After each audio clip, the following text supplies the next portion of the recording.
Assalamualaikum warahmatullahi wabarakatuh. Perkenalkan, nama saya Nur Hapsa. Profesi saya sebagai tenaga kesehatan masyarakat. Saya merupakan tim Nusantara Sehat batch 19. Baik teman-teman, pada kesempatan hari ini saya akan menjelaskan sedikit materi tentang dasar-dasar pengangkutan orang luka, di mana pada umumnya dasar pengangkutan orang luka ini memiliki dua tujuan. Tujuan yang pertama yaitu memindahkan korban dari tempat kejadian untuk mendapatkan pertolongan pertama. Tujuan yang kedua yaitu memindahkan korban dari tempat kejadian ke pelayanan kesehatan untuk mendapatkan pertolongan pertama lebih lanjut. Baik teman-teman, pada kesempatan hari ini saya akan menjelaskan macam-macam pengangkutan orang luka tanpa tandu.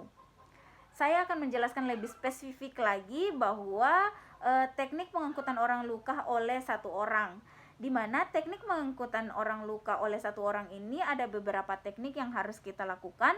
Teknik yang pertama yaitu ada namanya menjulang, di mana kalau misalkan kita mengangkut korban dengan cara menjulang, maka hal-hal yang harus kita perhatikan yaitu yang pertama, pengangkut harus jongkok menyiapkan tangannya di bawah ketiak si penderita, di mana penderita ini tertidur terlentang.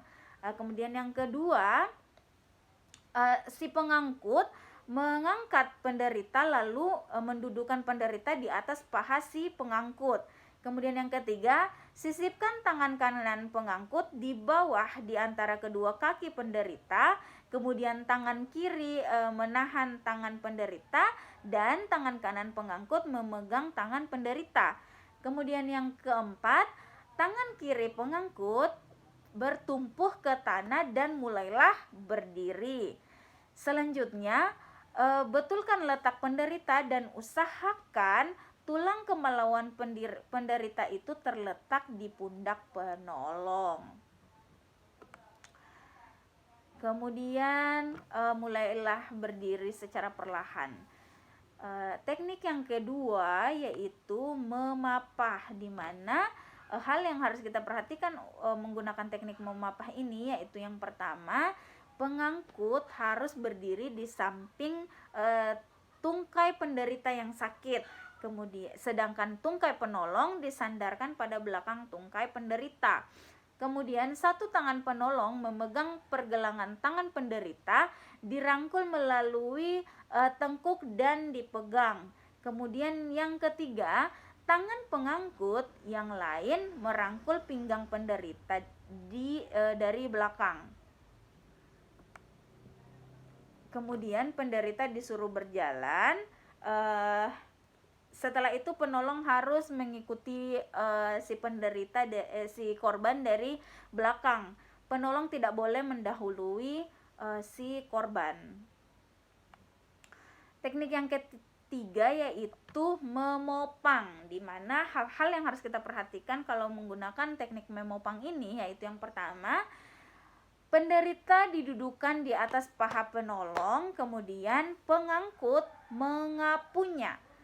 Dalam hal ini, tangan penolong di bawah kedua paha penderita, sedangkan tangan yang lain merangkul di belakang punggung penderita. Setelah itu, penderita merangkul penolong, dan penolong berdiri perlahan-lahan dan mulai untuk berjalan. Teknik yang keempat ada namanya menggendong, di mana menggendong ini ada dua, yaitu menggendong secara biasa dan menggendong secara ransel. Pertama yaitu menggendong secara biasa, di mana dilakukan terhadap penderita yang sadar dan kuat untuk memegang perangkul, tidak ada luka di bagian tubuh si penderita, dan tidak ada patah tulang. Kemudian teknik menggendong dengan cara ransel ini kita harus perhatikan bahwa yang pertama, gunakan 2 buah koper riem yang diperpanjang dan disambung. Kemudian tempelkan dan sambungkan koper riem di bawah paha dan punggung penderita pada posisi terlentang. Setelah itu, buka kedua kaki penderita secukupnya, lalu si penolong ini terlentang di atas penderita di antara kedua kaki penderita sambil memasukkan sosok koper kedua tangan penolong seperti menggendong ransel. Kemudian kita harus pegang kedua tangan penderita, dilanjutkan berguling ke siap tiarapan sehingga posisi penderita itu selalu berada di atas penolong. Dan yang terakhir, penolong berusaha untuk berdiri secara perlahan dan selalu meletakkan penderita di kebalikannya dari yang telah saya jelaskan. Mungkin itu saja yang dapat saya paparkan. Semoga bermanfaat untuk kita semua. Jangan lupa like, komen, dan subscribe. Terima kasih. Assalamualaikum warahmatullahi wabarakatuh.